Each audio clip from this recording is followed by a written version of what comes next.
اور بالکل ویلڈ سوال ہے، لیکن میں پہلے سوال رکھ دوں آپ کے سامنے کہ اس مسئلے پہ کیا سوال پیدا ہوا، اور پھر بچے کو اس کی ماں سے دور رکھنا چاہے پرورش کے لیے ہو، کیا یہ درست ہے؟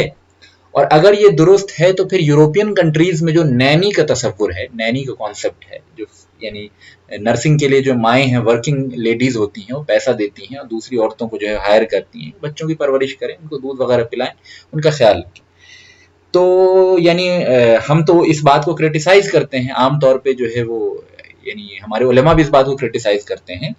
کہ بچے کی اصل خیال رکھنے کی ذمہ داری ماں کے اوپر ہے، اور بچے کو جو محبت ماں سے ملتی ہے دوسری عورت سے نہیں مل سکتی، چاہے دوسری عورت کتنی اچھی کیوں نہ. ٹھیک ہے، تو ہم تو اس بات کو مانتے ہیں. تو پھر آپ صلی اللہ علیہ وسلم کی خود کی پرورش جو ہے اس طریقے پہ نہیں ہوئی ہے، تو کیا یہ ایک آبجیکشنیبل بات نہیں ہے؟ پہلی بات سمجھ، یہ سارا سوال ہے، میں سمجھتا ہوں سوال سمجھ میں آ گیا ہوگا. اس کا جواب پہلی بات تو یہ ہے کہ آپ صلی اللہ علیہ وسلم کی جب پرورش ہو رہی تھی تو آپ صلی اللہ علیہ وسلم اس وقت اللہ کی وحی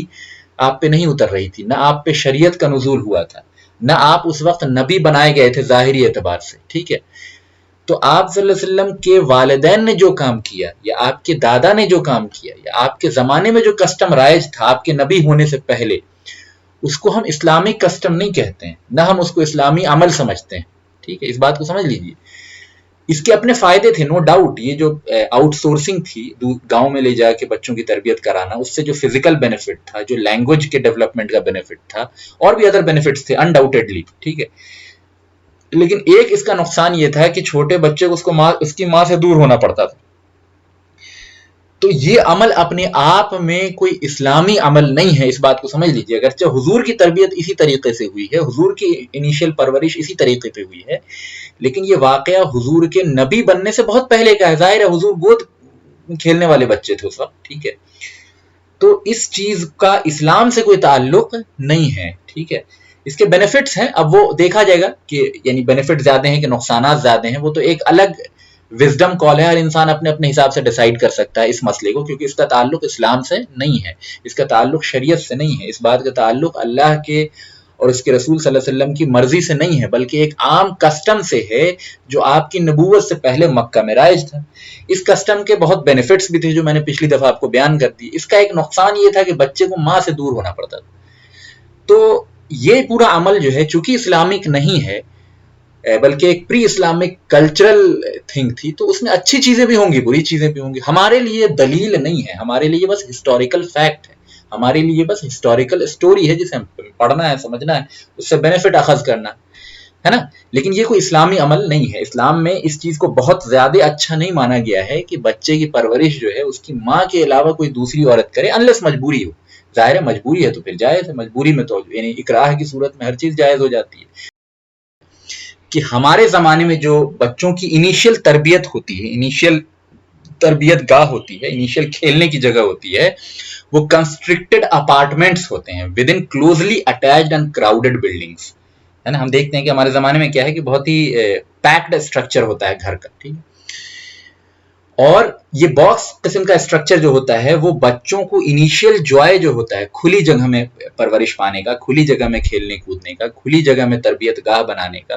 کھلی جگہ میں جو ہے وہ ان کی انیشیل جو ایکٹیویٹیز ہیں وہ کھلی جگہ میں ہونے سے جو ان کے جسمانی اور ذہنی مفاد ہونے ہیں وہ آج کے زمانے میں نہیں ہو پاتے.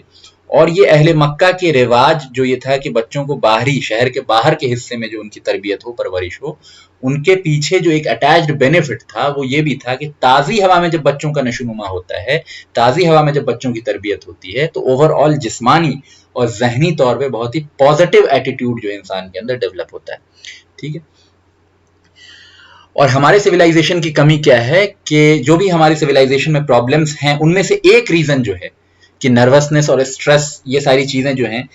ماڈرن سویلائزیشن میں have partly to do with people being far away from natural settings, ٹھیک ہے، اینڈ بینگ امرسڈ ان آرٹیفیشیلٹی.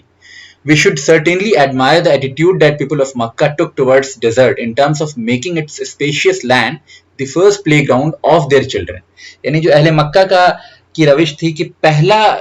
جو یوں سمجھ لیجیے کھیلنے کی جگہ، پہلی جو تربیت گاہ ہو بچوں کی وہ کھلی زمین ہو، اس کا فائدہ جو ہے ذہنی اور جسمانی جو ہے وہ یہاں بیان کیا جا رہا ہے۔ اور کلاس روم سیٹنگ جو ہے بچوں کے لیے بہت بینیفیشیل نہیں ہوتی، چھوٹے چھوٹے بچوں کو بالکل انیشیلی ٹائم سے قید کر کے ان کو کلاس روم میں بٹھا کے لیکچر دینا اور کلاس روم ایکٹیویٹیز کرانا اس سے کہیں زیادہ بینیفیشیل ہوتا ہے کہ ان کو کھلے میدان میں لے جا کے جو ہے ان کی تربیت کی جائے۔ Average time the could lived in the village, اصل میں کیا معاملہ ہے کہ وہ ویریبل تھا، کچھ لوگ 2 سال 4 سال 6 سال 8 سال بھی رہتے تھے، اور بغل میں ہی ہوتا تھا ولیج، کوئی ایسا بہت 1000 کلومیٹر دور نہیں ہوتا تھا، وہ تقریباً 30-40 کلومیٹر کا فرق ہوتا تھا، تو اکثر ملاقات ہوتی رہتی تھی، یعنی کہ مہینے کے اندر 1-2 بار ملاقات ہو جاتی تھی، پیرنٹس جو ہیں وہ جاتے تھے ولیج میں بچوں سے ملتے تھے اور واپس آ جاتے تھے۔ تو اور رسول اللہ صلی اللہ علیہ وسلم کے ساتھ ایک بینیفٹ یہ ہوا جیسا کہ انہوں نے لکھا کہ in the desert land of Banu Saad tribe the prophet صلی اللہ علیہ وسلم learned fluent pure Arabic later on in his life he became the most eloquent speaker of the language. اور رسول اللہ صلی اللہ علیہ وسلم کی واقعی یہ بات صحیح کہ آپ کی جو زبان تھی، عرب تو عام طور پہ اپنی زبان پہ مہارت رکھتے ہی تھے، لیکن آپ صلی اللہ علیہ وسلم کے بارے میں خود آپ کا ارشاد آپ کی زبان سعادت سے آتا ہے کہ انا افصح العرب، کہ میں جو ہوں تمام عرب میں سب سے زیادہ فصیح ہوں، یعنی زبان عربی زبان میں سب سے زیادہ فصیح ہوں۔ اور آپ کے کلام سے، آپ کے خطبوں سے یہ بات واضح ہو جاتی تھی کہ آپ کی زبان میں بہت بلاغت اور فصاحت تھی، اور اس کی ایک وجہ تو یہ تھی کہ اللہ تعالیٰ نے آپ کو زبان سکھائی تھی، اس پہ مہارت دی تھی۔ دوسری جو ظاہری وجہ تھی، جو جس کو امیڈیٹ ریزن ہم کہتے ہیں، وہ ایک ریزن یہ بھی تھا کہ آپ نے اپنی زبان شروعاتی دور میں بنو سعد کے قبیلے میں سیکھی تھی، اور بنو سعد دیہاتی علاقوں میں رہتے تھے، اور دیہاتی عرب جو ہیں وہ عربی زبان پہ زیادہ مہارت رکھتے تھے، زیادہ گہرائی ہوتی تھی ان کو زبان کے اوپر، ٹھیک ہے۔ تو یہ